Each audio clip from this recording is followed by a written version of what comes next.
I've got a great treat for you this week. We're sharing some rare footage from my last Dr. Tim live conference where I carried out a full face treatment in front of a live audience. I cover treatment design, anatomy and complications, as well as injection techniques for cheeks, tear troughs and temples. And if you like what you see, it's perfect timing because on the 4th of December this year, 2021, I'm doing another live event. And if you want to be in this year's audience, it's an amazing opportunity to join me, to come and meet me personally, as well as Miranda and the team. And we'd love to see you there. So click on the link down below.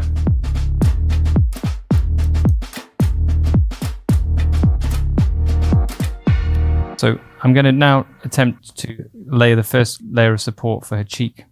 So I'm replacing that lateral fat pad. I'm going to put a cannula in and do a little bit just on top here, just a first pass, and I'll probably adjust that again later on. Pilot hole, I'm trying to aim it in the direction my cannula is going to go. And I only need to go through the dermis. I don't need to go through everything. And that's enough for me. I'm now in the hypodermis, in the fat. So getting your cannula in, I see all sorts of ways of getting it in, as in there's this kind of stirring thing with a needle where you put the needle in and then go round and round and round.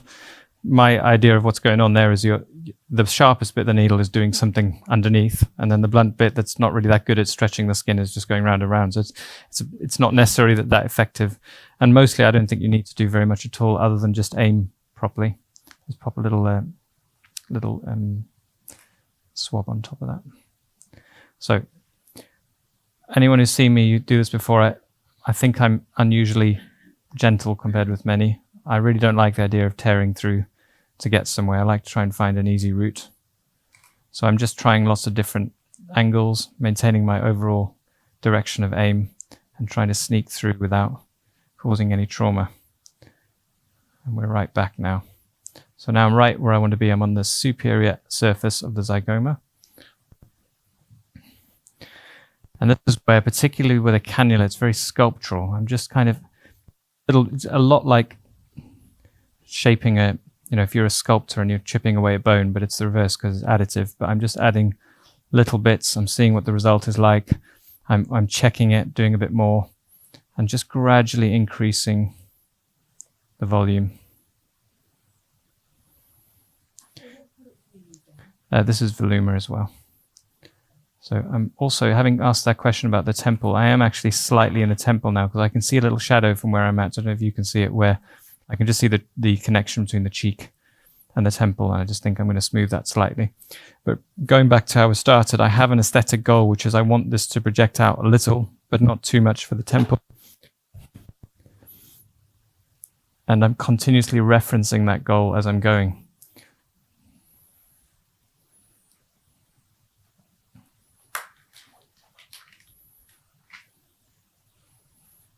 I use what I can see in terms of visibility of the cannula to adjust, to decide where the product goes. As the cannula bulges, I think, yeah, that's what I want to achieve. So that's your lateral projection. Let me do a little bit of smoothing.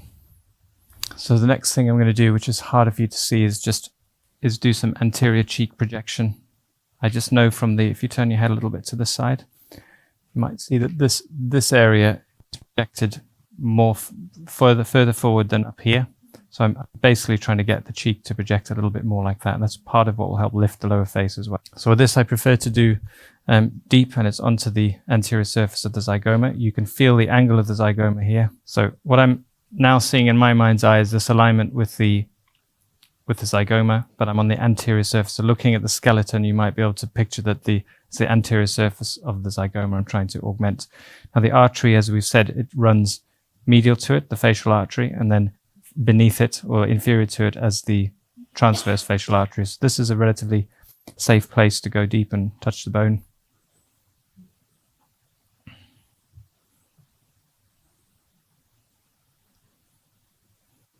Aspirate.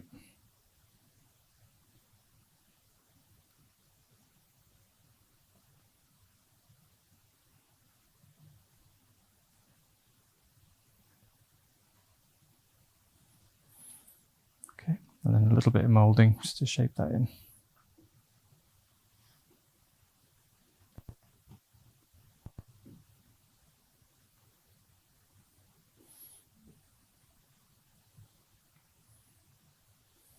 Your supporting hand is very important for cannulas in terms of feeling where the product is going, adjusting the tissue as you're sliding in.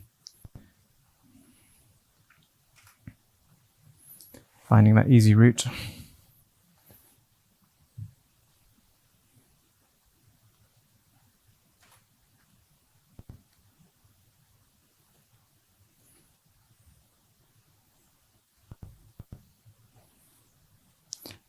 I think painting off on the way I layer the product. I'm just trying to layer evenly and sculpt that shape. It's adhered. It's underneath the structures, but it's not. Most cannula procedures are in the hypodermis. You can be in deep hypodermis or superficial hypodermis, and it's actually why quite often I do quite like using needles to get a little bit deeper. But it's pretty hard with the cannula, even with your best interests, best attempt to go very deep. So where is it good to be deep? Particularly where you might have a little bit of puffiness occurring. So usually in the tear trough, we want to be a little bit deeper. And I'm going to do a little bit in the lateral lid cheek junction just to blend the cheek in with a couple of injections of Voleft. Now these I want to be on the periosteum. So much safer in terms of the puffiness that you might get. It's a better place to have them. So lateral lid cheek junction is a really important part of periorbital restoration. I still see people treating the tear trough as if it's a different entity, and you see the medial aspect of the tear trough improved, and then they leave the lateral aspect. That's it's down to a training gap, because the lateral lid cheek junction is usually more aging than the tear trough, in my opinion. So I'm just trying to there's a little line I can see. I don't know how well you can see it on the screen, but I just want to get that little line to project up. That little shadow there is really important for overall restoration. So once again, I'm aiming in such a way that if I go too deep, I'm not going to hit an eyeball. It's kind of crazy. One of the cases of blindness, temporary blindness, thankfully, was on a tear trough course where they went on the medial border of the bone and then injected the, I think, femoral artery. So if I angle in such a way that if I go too deep, there's no way I'm going to hit anything other than bone, that's exactly what I want to achieve. So I'm going to go, also an unprimed needle, it's pretty superficial.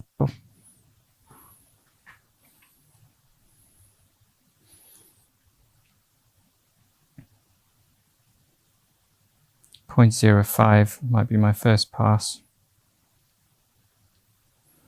Now I'm going to change angle, trying not to bruise by going through the same hole and going a little.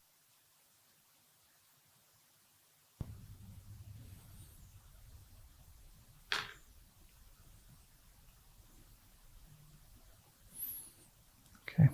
Now remembering what I noticed about the slight downturn to her eye, I might attempt to just give a little bit of a lift to the lateral part of her eye, but it's this, you can't see it so well on here, maybe on this side you can see it, there's a little tiny shadow just there, that if I can get that to look slightly more like that, it will give her a more positive aura instantly for a very small amount of product. I can't see it, I think the light is hiding it, but I can see it from where I am, so we'll do a little tiny amount with that. So I'm looking for little superficial veins. I'm going to enter. I'm on the periosteum. Absolutely must touch bone around here. And I'll do a little squirt, 0.05, and then shape that. So first pass, I often use a finger, and then I use the cotton bud. It's just easier to flatten something in a cruder way with your finger, and you get the sensory feedback from using your finger, and then the cotton bud just allows me to roll it in a way that fingers are a little bit less good. So once again, you're looking for those little veins to avoid. This is a bit of a bruisey area. Touching the periosteum. Now some people have a little shape in here, and it can look like you're expecting to hit the orbital rim, and actually you don't. And you can go in and hit the eye. So I'm always very slow as I enter in there, because it's quite rare, but I've had them where you feel, in fact, Lindsay has a tiny hint of one. There's like a little dip in the skull, and I've had a couple of patients where that dip is quite basically pronounced into a V shape. So if you feel above and below, you expect there to be bone, but actually underneath there isn't. So that's very important to know about. I hope you're enjoying seeing me inject. Don't forget, if you want to be in the heart of the action of this year's Dr. Tim Live event, I've got a whole lot more stuff to show you, and I really hope you'll join me. All you need to do is click on the link down below. In case you're wondering, we will not be putting this year's event on YouTube. Not now, not ever. So make sure you secure your place. So I'm just going to do a light tear trough treatment just to add a little bit of volume and try and subtract that shadow just a tiny bit. Now, going back to remember the slide of all the complexity and the kind of the way that when you start to look and think that way, there's loads of other things that are still popping into my head, but I'm trying to do the foundations first, and then I might come back and do some tweaking to try and add even more simplicity.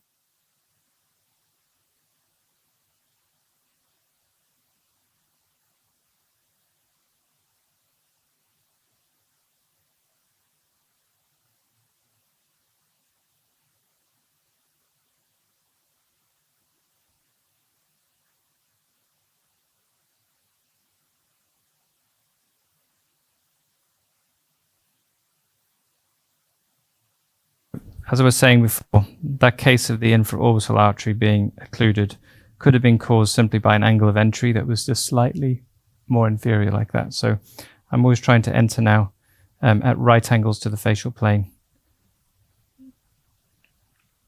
I'm also aiming medially because most of the vessels are a bit more lateral. And then where I touch the bone, I should be not in an artery, but we check as always with a good long aspiration. Have a good look. And then we do a little bolus. Average bolus here is probably 0.2. You can go to 0.3 in some people quite easily. And a little bit of shape.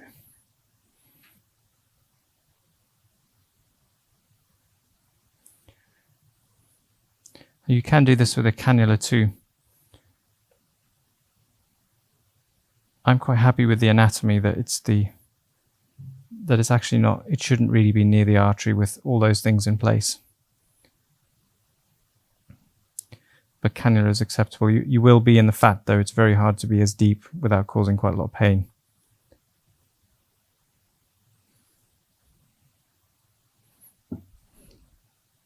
Okay, my shaping is just to create that, the pressure is slightly medial. I don't want there to be a bump and then a shadow. I need this to blend in harmoniously. So I'm just looking at this. I'm looking at the overall shape of a cheek, and I don't know if you can see it on the screen, but when you elevate that up, you create more of that catch light that we saw in the cartoon. I don't want this to be have a reflection and then a little shadow and then a reflection. I want that to be projected anteriorly. So I'm going to add a bit with Voluma. It's medial to the midpupillary line, so I tend to use a cannula here because it's safer with the vessels. We've got two ligaments to think about here. You've got the zygomatic retaining ligament and orbicularis oculi retaining ligament. I want to be underneath the zygomatic, the orbicularis oculi retaining ligament in the little V shape. And that means I pass through the zygomatic ligament once.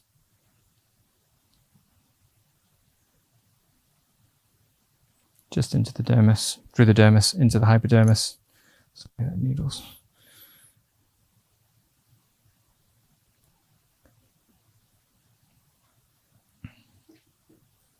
So I am going to be close to some vessels here, but a cannula that's right angle to the vessel and that with someone who's being gentle is incredibly unlikely to cause an occlusion or to even get into the vessel in such a way. I have tried on the cadaver course to get into a facial artery with a cannula, and it is possible, but I'm pushing harder than I've ever pushed on a real person. So one of the factors I think that's hard to explain in terms of overall risk are the analog components. Like we can all debate about needles versus cannulas, but how do you discuss gentle versus rough? It's very hard to even prove what either one of those are. For one of us, gentle might be one thing, and for others, it looks quite rough. So, but I think there's something around just being almost treading on eggshells with cannulas that will make you safer. The downside with an occlusion with a cannula is that you have this far bigger injury normally when it does happen. You hardly ever get into a vessel, but when you do, it's far bigger. So there are certain places where I would never put a cannula into a bleeding hole, mainly the nose. because you might be parallel with the vessels. It might actually be the vessel you're going into, but I'm going at right angles to what I think is that's a facial vein that's bleeding.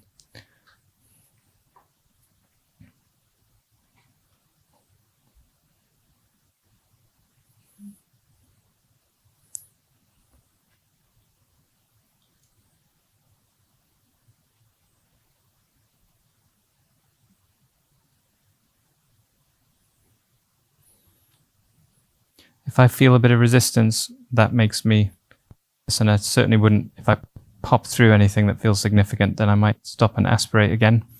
Although I don't actually think in places where the cannula is very mobile that it's really likely at all that you'll be in a vessel, but it does work. You can get positive aspirations certainly with the more easily flowing materials, you can get a positive. So it's worth doing if you're unsure. So I'm looking for the tip of this cannula and using that as my guide, feeling with my finger as well. And then I'm constantly in my mind trying to think of this shape I'm trying to create for her cheek. Layering it on, referencing that. And then I do a little bit of molding. The molding afterwards is a really important part of the whole thing. I don't think you can create a perfect shape just with injections, because product tends to flow where it flows. Like if there's a low pressure point in the skin, it just goes there. So now I'm just going to do a little trickle in the tear trough, very low volumes with a cannula. Try and be as deep as I can, but it will be more superficial than with a needle. But I'm not going to put very much in. This is Volbella, which is one I've used for the longest, and a product I feel really happy with in terms of tear trough.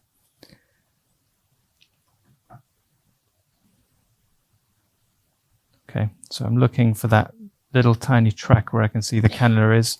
I do it nearly all by movement. I can't see it when I'm still. And I'm looking for this mobility as one of the safety aspects. I don't want to see a tip that doesn't move. And I also relying on the on seeing a little bolus as I inject to tell me that I'm not injecting into a vessel. I don't know if you've ever noticed it, injecting Botox, occasionally you'll get into a vein and the product just disappears instantly because you're not in the dermis or the hypodermis, you're in a vessel, so it gets washed away. And that is a sign to stop injecting. I don't like injecting filler if I don't get some feedback, some visual feedback.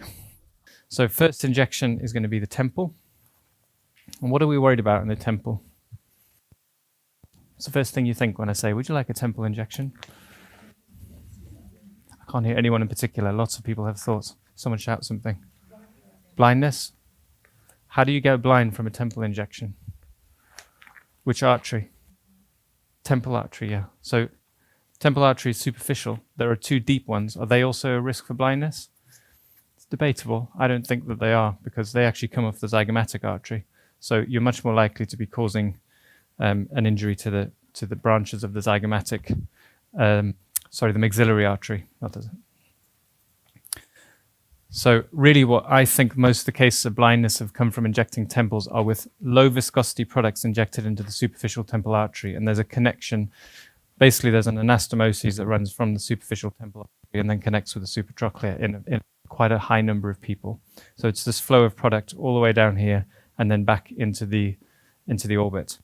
So what can we do to reduce that risk? It's always a good idea to develop the mental model in your mind of where the arteries are. So anyone who saw me on the trampoline with my kids, there's a video where I just explain that when your heart is pumping, like put your finger on and find out what pulses you can see, because there's nothing better than feeling a pulse to make your brain go, oh, right, there's an artery there.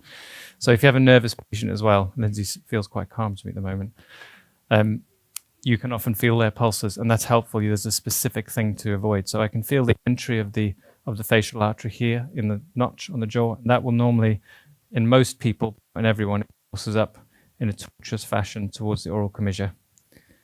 It then branches inferiorly to the inferior labial artery and superiorly to the superior labial artery. This will then course in the white part of the lip underneath the muscle, in most cases, but not in all, and starts to pass up as the columellar artery to the tip of the nose. There's always a few cases of these you've got cold sores after a treatment and they diagnose that, but they've actually got a spot on their nose that they've never had before. That's an occlusion, and they're occluded all the way up to the columnar arteries. And a few big cases like that where people understanding the anatomy and diagnosing cold sores are missing a barn door vascular occlusion. If you know your anatomy, you know that an injection here can affect the tip of the nose. So the facial artery then continues up towards the alar of the nose and branches into the infraalar artery and the lateral nasal artery. These are important because if the alar of your nose is painful after an injection, you may have occluded one of those arteries. So this is another thing I've heard people say is, well, I didn't inject your nose, why would it be sore? Well, there is a good reason. They get the blood supply through the same path. Angular artery, which then connects with the supratrochlear artery that comes out of the orbit and supplies the forehead. So you will see people who've had non-surgical nose jobs where there's an occlusion. There's often necrosis that goes all the way up into the forehead when they've been left untreated. The superficial temple artery then emerges from above the zygoma over here, and we might actually, because I'm going to inject temples, see if we can feel it. So feeling for arteries is a really, as I've already said, a great way of actually turning your anatomical knowledge into reality. And as we said, superficial temple artery then has anastomoses in most people. And this is where the low viscosity problem, the two cases of blindness that I'm aware of from temple injections were both very low viscosity products, which makes sense because they've got to go through these anastomoses. I think if you're using Voluma or something thicker, that's more likely it's just going to get stuck and you'll have a temple occlusion, which, you know, we can all deal with that with a few vials of Hyalase. So the very low viscosity products flow through these vessels much more easily and then can flow into the eye. You've got the supraorbital artery, which also will have anastomoses, but is a smaller vessel normally. And then branching off from underneath the zygoma, you have the the transverse facial artery, and the infraorbital artery that you can often feel a little notch for here. So medial to the mid-pupillary line, throwing vessels downwards. We have the submental artery that flows usually just underneath. It's like in nature, the arteries tend to be hidden where possible. If it's a vulnerable spot, you'll find the artery normally goes to a place where if you were to be injured, it's less likely to be. Not always the case, because I have an NHS patient who's got a radial artery on the back of his wrist. It's very scary. It makes you think about these anatomical variations.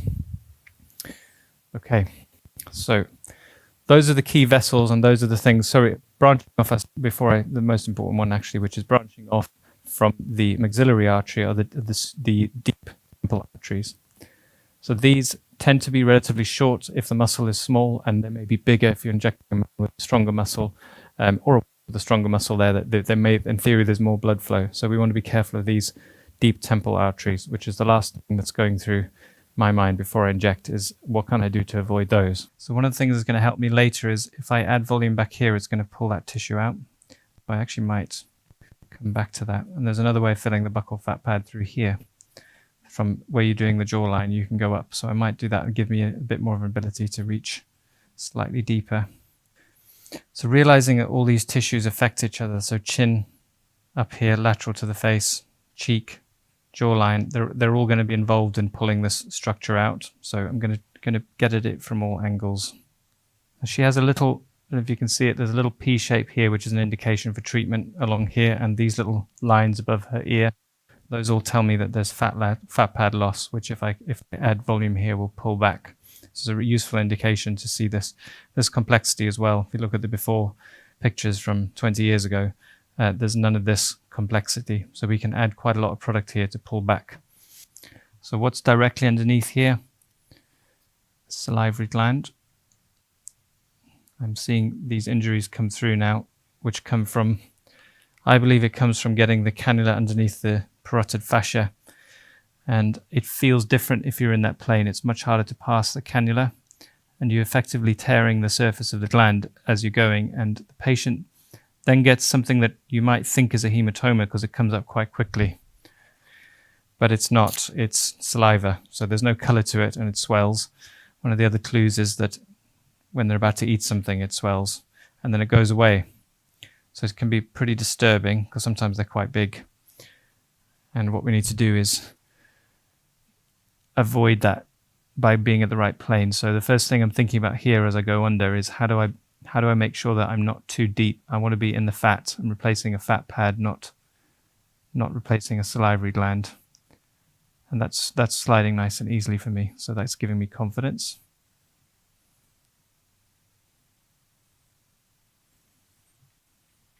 And this is a really good way of lifting without making someone look done, because you don't really notice this part of the face. It's not one of the signs of being over-treated, but it's a powerful way of lifting. It also increases the height, where the jawline meets. If you can project this bit out, you create that V shape. It's part of what you need to create a V shape, heart shape.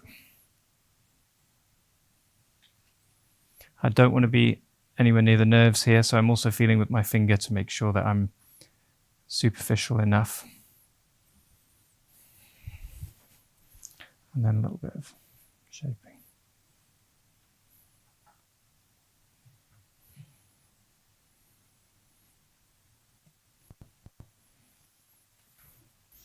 Right up here, right at the top, is a place I like to try and chase down. So I'm going to actually try and put a bit more there. I need a longer cannula, actually, if you can put yeah.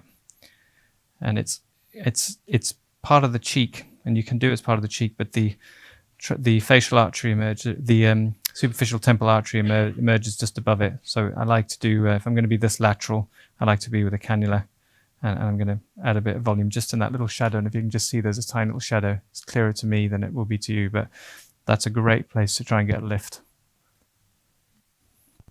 It's on top of the bone, so it's quite a long way from where my entry point is. If you turn away from me again.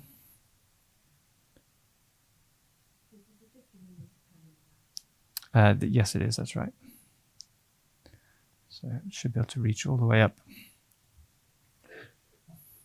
Now my angle of my cannula, once again, is I'm angled in such a way that I won't go unnecessarily deep.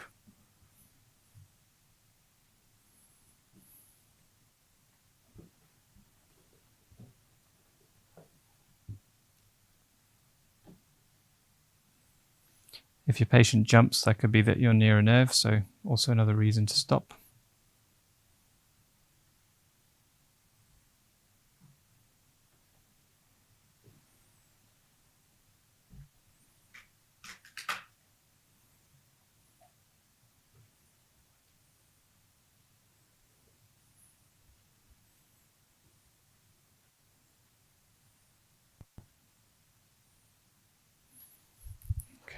And then a bit of shaping.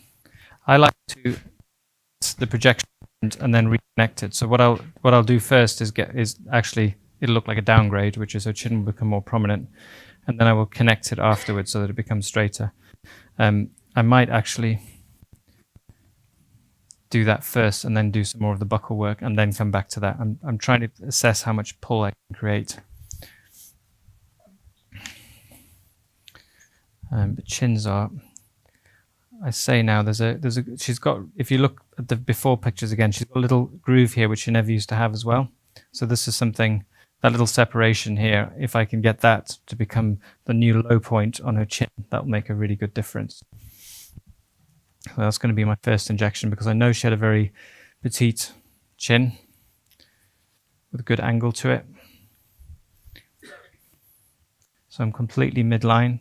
The other thing is your angle of injection here makes a difference to your aesthetic result. If you're completely interior, you'll pull it more down. If you're anterior, you'll project it out.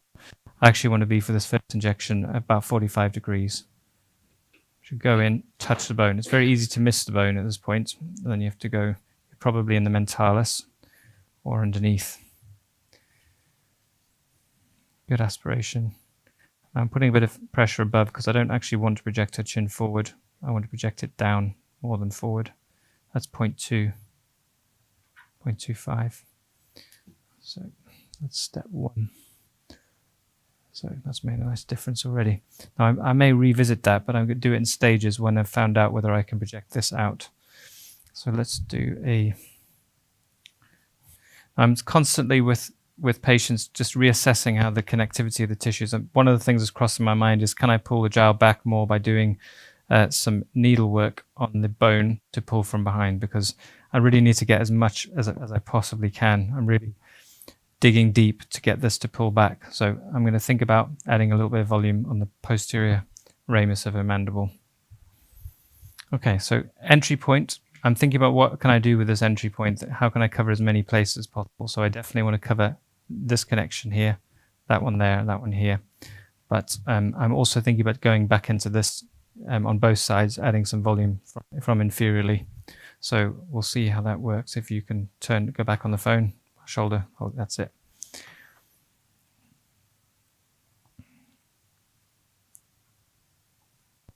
So this angle does allow me to go a little bit deeper.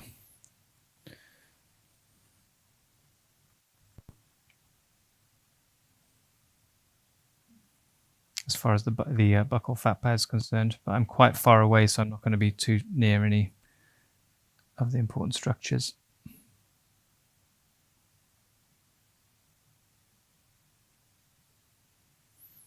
Oh, I am crossing where the artery might be, so that's making me very respectful of any resistance that I get.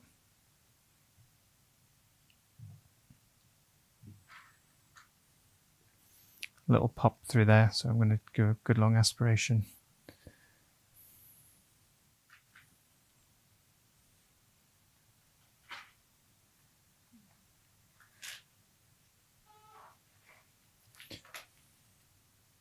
A little bit of pressure so that I get the shape that I want.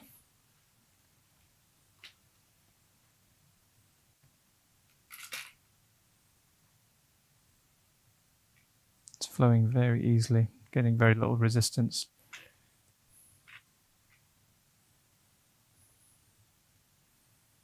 And some of this I'm now going to do slightly more superficially, just in the hope that I get some of the more superficial ripples as well as the deeper volume. And Voluma is a very good product for using in different layers, in my experience.